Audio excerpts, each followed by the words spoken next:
Deux films Marvel nominés aux Oscars. Le tournage de Daredevil Born Again qui nous dévoile pas mal de choses. Un nouvel acteur pour potentiellement interpréter le personnage de Kang. Bienvenue dans cette 26e vidéo actualité autour de l'univers Marvel, films, séries, jeux vidéo.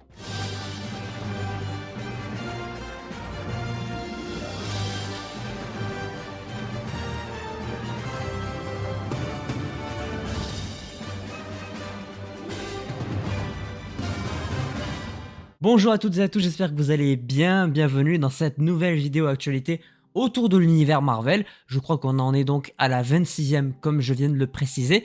Et aujourd'hui, on a beaucoup de news, contrairement à la semaine dernière où c'était plutôt calme. Là pour le coup, on en a presque une bonne vingtaine à évoquer. Comme d'habitude, on a du Marvel Studios et du Sony principalement. D'ailleurs, on va même commencer par Sony parce qu'on a vraiment qu'une seule news, pas vraiment importante à ce niveau. On va parler un petit peu de Madame Web forcément, vu que c'est le prochain film Marvel qui sort au cinéma, pour rappel, le 14 février en France et aux États-Unis. Pour accompagner la promo, on a un premier extrait du film qui a été dévoilé, nous montrant, je crois, la scène de Madame Web dans le train. Rien de sensationnel, ça fait partie de la promotion du film qui donc sortira d'ici quelques semaines. Pour faire le pont entre Marvel Studios et Sony, parlons du seul projet qui est un petit peu entre les deux, Spider-Man 4. Là, c'est une rumeur. Tout à l'heure, Madame Web, c'était de l'officiel. Là, on évoque que, en effet, le Caïd, joué par Vincent D'Onofrio, serait bien dans le film Spider-Man 4, donc il ferait partie de l'un des antagonistes. Pour autant, il n'y a actuellement pas de discussion entre l'acteur et les studios, ce qui en soi n'est pas vraiment inquiétant puisqu'on est au stade de rumeurs. Et parallèlement à tout ça, il y a des désaccords créatifs qui ont lieu entre Marvel Studios et Sony. Du côté de Marvel Studios, ils auraient souhaité un film un petit peu plus terre à terre, alors que de leur côté, évidemment, Sony veut Tobey Maguire et Andrew Garfield dans le film Spider-Man 4. Bon, on souffle un petit coup, on en a plus que ras le cul de Sony et de ses prises de décision complètement insensé. On a vu ce que ça a donné dans No Way Home, c'était pas sensationnel. Oui, le retour de ces deux personnages était plutôt cool, mais clairement pas aussi épique que ce qu'on aurait pu vraiment avoir. Un côté terre à terre, c'est ce que mérite le personnage de Spider-Man dans l'univers du MCU. Juste, pour une fois, laissez le truc scénaristique à Marvel Studios parce que vous faites que de la merde. Pardon, mais à un moment donné, il y en a marre. Mais a priori, voilà, il y a des désaccords entre les deux studios, ce qui n'est pas étonnant puisqu'ils se partagent le personnage sur cette affiche-là. J'espère, un truc terre à terre, que Marvel Studios prenne le lead sur ce film. C'est une nécessité. On va commencer par une news très importante, les Oscars 2024 qui ont lieu début mars. Deux films Marvel ont été nominés dans deux catégories différentes. Du côté des effets spéciaux, le film Les Gardiens de la Galaxie Volume 3 de James Gunn a été nominé. Il est aux côtés notamment de The Creator, de Godzilla Minus One, de Mission Impossible, Dead Reckoning partie 1 et du film Napoléon. Est-ce que je pense que ce film a assez chances de remporter l'Oscar? Je dirais que ça va se jouer entre Les Gardiens, The Creator et Godzilla Minus One. Mais à première vue, je pense que Gardien ne gagnera pas l'Oscar, mais que ça sera plutôt, de mon point de vue, le film Godzilla Minus One parce que le budget est ridicule et la qualité au final est démentielle. Je pense que c'est ce film qui remportera l'Oscar, mais c'est déjà bien d'avoir Les Gardiens nominés. Et dans l'autre catégorie, l'autre film Marvel qui est nominé, c'est du côté évidemment du meilleur film d'animation. Et là par contre pour moi il n'y a pas de débat, c'est évidemment le film Spider-Man Across the Spider-Verse qui est nominé, qui se retrouve aux côtés du garçon et du héros, le dernier il y a Miyazaki, le film Élémentaire, Nimona et Mon ami robot. Pour moi ici par contre il n'y a aucun débat, Spider-Man Across the Spider-Verse doit remporter l'Oscar à titre unanime. Vraiment, et pour moi il n'y a aucun débat possible.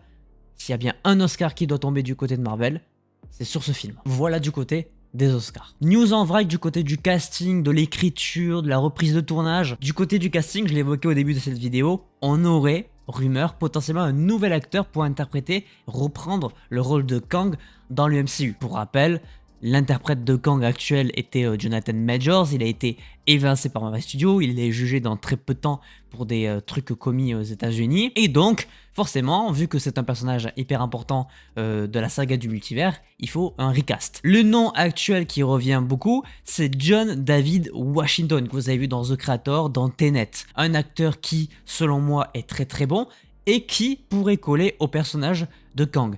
Alors évidemment, on est au stade des rumeurs, il n'y a aucune discussion, aucun truc officiel à ce niveau. C'est un petit peu pareil qu'il y a quelques semaines avec l'acteur Colman Domingo. Pour l'instant, c'est une rumeur. Mais il semblerait que c'est assez logique de penser que Marvel Studios pense bel et bien à recast et donc recherche activement un nouvel acteur. Est-ce que ça sera lui? Ça, on le verra d'ici quelques semaines, quelques mois. En tout cas, je vous tiendrai au courant, quoi qu'il arrive. Parlons un petit peu, pas forcément casting, mais insertion de personnages d'animation en live action. Je l'ai évoqué durant pratiquement toute la saison de What If, en tout cas sur la dernière partie. La présence de Kaori dans le dernier épisode de What If saison 2 me faisait penser que Marvel Studios réfléchissait déjà à en faire en sorte que ce personnage apparaisse en live action. Bah écoutez, d'après les dernières rumeurs, il semblerait que ce soit bel et bien le cas. Kaori pourrait faire son apparition en live action d'ici les prochaines années. Il faut aussi rappeler que c'est une super-héroïne, la toute première, créée de A à Z par Marvel Studios. À la base, c'était pour la série What If, mais ça pourrait devenir un personnage beaucoup plus important, surtout qu'elle a les pouvoirs du Tesseract, qu'elle peut a priori se balader dans le multivers, donc pourquoi pas. Et de toute façon, tout le monde l'avait à peu près compris de par son importance et sa présence dans le dernier épisode de la saison 2 de What If. Pour continuer dans le retour des projets, on a évoqué Iron Fist il y a de ça quelques semaines sur la possibilité de revoir ce personnage avec une version féminine dans le programme d'animation Eyes of Wakanda. Mais il semblerait, d'après les dernières rumeurs, qu'un projet Iron Fist centré sur un personnage féminin soit bel et bien en cours de développement du côté de Marvel Studios et qui n'inclurait pas Finn Jones, qui est l'interprète de Iron Fist dans la série Iron Fist, les 2 saisons de Netflix. Ça reste un personnage, un acteur qui pourrait réapparaître dans la suite du MCU, mais il n'aurait pas une importance aussi capitale. En gros, il ne serait pas envisagé comme personnage principal du MCU d'ici les quelques années à venir. Par contre, du côté du projet avec le personnage féminin, on ne sait pas exactement où est-ce qu'ils veulent aller, on ne sait pas le format, mais par contre, on pourrait peut-être a priori partir sur de l'animation. Tout ça évidemment, ça reste des rumeurs. On est à mon avis au tout début du développement de ce nouveau personnage, enfin du retour en tout cas. Donc on va sûrement laisser quelques semaines, quelques mois s'écouler pour avoir de plus amples informations et déjà voir est-ce que ce personnage apparaîtra vraiment dans Eyes of Wakanda qui est censé sortir cette année. Du côté écriture, c'est un film qui décidément n'arrive pas au bout. Le tournage est censé commencer, d'après les dernières rumeurs, en juillet. On va parler évidemment des 4 Fantastiques, le film réalisé par Matt Shakman qui a réalisé WandaVision. Eh bien, il semblerait, d'après les dernières rumeurs, que une nouvelle fois, de nouveaux scénaristes ont été embauchés du côté de Marvel Studios pour retravailler évidemment le scénario et qui devrait prendre 2 mois. 2 mois, ça passe vite, surtout que, comme je l'ai dit, le tournage, d'après les dernières rumeurs, devrait commencer ce mois de juillet 2024. Décidément, ce film, comme Blade, ne s'en sort pas. Des scénaristes, je crois qu'il y en a eu presque 4 équipes différentes déjà sur le film, ce qui est assez conséquent. Après, je trouve que ça reste une bonne nouvelle parce que ça veut dire qu'ils veulent potentiellement rendre le truc plus sérieux ou qu'ils travaillent un petit peu plus pour finaliser comme il faut le film Les 4 Fantastiques qui, pour rappel, est un film très important puisque ça va traiter du multivers de la manière la plus importante qu'on ait eu actuellement dans tous les films de la phase 4 et 5. Surtout que, a priori, d'après les dernières rumeurs aussi, le casting est prêt et devrait être annoncé très prochainement. Et j'ai hâte. J'avoue que je n'attends qu'une seule chose, c'est qu'ils officialisent l'arrivée de Vanessa Kirby en tant que femme invisible. Pitié, faites que ça arrive très vite parce que c'est un running gag, le casting de ce film. Ça fait des années maintenant qu'on l'attend. Ça fait beaucoup. Lâchez-nous l'info qu'on puisse se profiter un peu. Toujours côté tournage d'ailleurs, parlons de Deadpool 3. Là, c'est officiel, c'est Ryan Reynolds qui l'a mis sur son Instagram. Bah ça y est, le tournage de Deadpool 3 est enfin terminé. On rappelle qu'une possible bande-annonce pourrait sortir pendant le Super Bowl qui a lieu le 12 février 2024. Au moins, le tournage est fait, plus qu'à se concentrer sur la post-production et la promo qui va être, à mon avis, colossale. C'est le seul film Marvel Studios de 2024. Il faut le rappeler. Côté écriture, on va parler un petit peu de Avengers 5 qui a changé de nom puisqu'il ne s'appelle plus Avengers The Kang Dynasty en interne du côté de Marvel Studios. Il semblerait, on l'a évoqué il y a de ça quelques mois maintenant par rapport à l'échec de Ant-Man et la Guêpe Quantumania. Il faut rappeler que Jeff Loveness était à la base le scénariste en chef de Avengers 5. Il aurait été mis de côté par rapport à l'échec au box-office et même critique au niveau des spectateurs de Ant-Man et la Guêpe Quantumania. Michael Waldron a repris le flambeau, c'est le nouveau chef scénariste de ce film qui a bossé sur Loki et sur Doctor Strange in the Multiverse of Madness. Ça reste une rumeur, mais je pense que c'est plutôt fiable Il semblerait vraiment qu'ils l'ont évincé ou mis de côté par rapport à l'échec de Ant-Man, ce qui en soi est une bonne nouvelle. Officiel du côté de What If, on rappelle qu'ils ont dévoilé lors du dernier épisode un premier visuel de la saison 3, puisqu'on a déjà des infos dessus, et il y a de ça quelques jours, on a même eu des premières images officielles de la saison 3 de What If, 4 images pour être très précis, 2 qui dévoilent et qui ramènent le personnage de Captain America avec la version Sam Wilson. C'est quand même, il faut le rappeler, le leader des Avengers à la base, on suppose aussi de la nouvelle équipe des Avengers. C'est un personnage qu'on n'a pas revu depuis 2021. On est en 2024 et le chef des Avengers n'est toujours pas réapparu sur le grand ou petit écran. Ce qui est sûr, c'est qu'il reviendra dans What If saison 3.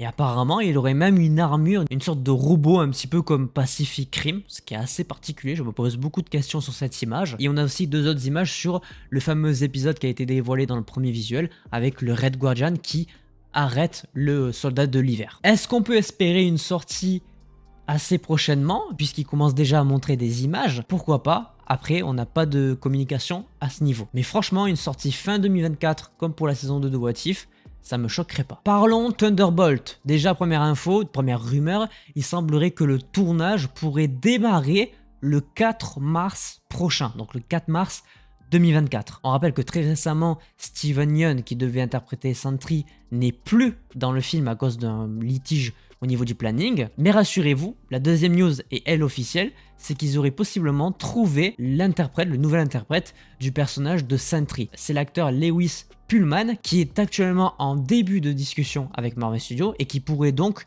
jouer le personnage de Sentry. Ce qui fait que cette news, cette rumeur autour du début de la date de tournage, si l'acteur accepte, bon, bah c'est plutôt logique et on espère vraiment que ce film va commencer son tournage à un moment donné parce que ça fait très longtemps qu'il est prévu et planifié. D'ailleurs, du côté de la production de ce film, on a une nouvelle rumeur sur la présence de 2 personnages, le personnage de Bill Foster qu'on a apparu dans Ant-Man et la Guêpe et le personnage de Melina Volskov qu'on a vu dans Black Widow. Personnellement, du côté de Melina, ça me choque pas du tout parce qu'il y a Red Guardian dans l'équipe, c'est son ex-mari, donc pourquoi pas, ça serait complètement logique de voir Melina dans ce programme. Du côté de Bill Foster, Goliath, à voir. Peut-être que ça a son sens, est-ce que ce personnage pourrait vraiment faire une apparition avec le costume?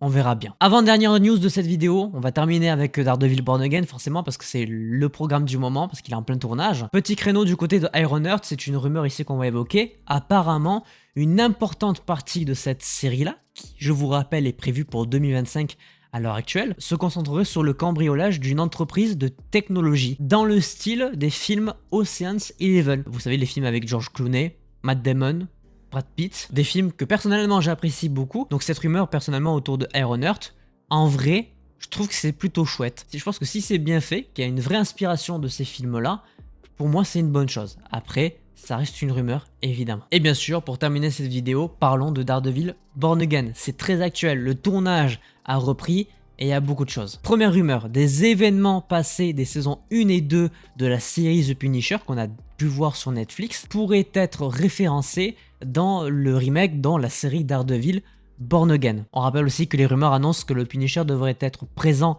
dans le programme, donc en vrai ça me choquerait pas qu'il y ait des références aux premières saisons de Netflix. Deuxième news officielle, Wilson Bethel, qui joue le personnage de Bullseye dans la série Netflix Daredevil, reviendra pour au moins 3 épisodes dans la série Daredevil Born Again. C'est officiel, c'est un personnage très apprécié en antagoniste et personnellement j'aime beaucoup son apparition dans la série Netflix, donc je suis ravi de le revoir ici. Tout comme évidemment ces 2 personnages, Karen Page et Foggy Nelson, bah oui c'est officiel, ils sont de retour dans la série Daredevil Born Again, parce que là il y a carrément une image de tournage qui a fuité comme beaucoup d'autres et on voit les 3 personnages qui marchent ensemble dans la rue. Donc oui, ce trio est bel et bien de retour et ça c'est très cool. Du côté des photos de tournage, on a quelques indices sur la présence de personnages, notamment White Tiger, je l'ai évoqué il y a de ça je crois 1 ou 2 semaines. Là on a des photos d'un magasin qui pourrait officialiser la présence du personnage. On le voit pas visuellement présent sur le tournage, mais je pense que cet indice peut nous faire penser qu'il sera bel et bien dans le programme. On en saura plus je pense d'ici quelques semaines parce que le tournage est actuellement en cours, donc à mon avis vu qu'ils vont tourner beaucoup en extérieur, il y a moyen qu'on ait des leaks qui sortent. Donc je vous tiendrai au courant en fonction de ce qui apparaît ou non d'ici les quelques semaines qui arrivent évidemment. Pour rappel, la série sort normalement toujours en 2025. Très content de voir que le tournage a repris et que Foggy, Nelson et Karen sont bel et bien de retour. Ça fait vraiment plaisir. Voilà tout ce qui est sorti du côté de Marvel cette dernière semaine. Beaucoup de choses, beaucoup de très bonnes choses même. J'espère que cette vidéo news vous aura plu. N'hésitez pas à laisser un petit pouce bleu si c'est le cas, à vous abonner, activer la cloche pour ne pas manquer les prochaines vidéos. Je vous donne évidemment rendez-vous dimanche prochain pour traiter les nouvelles actualités autour de Marvel. Et en attendant, portez-vous bien. C'était votre Captain. À la prochaine.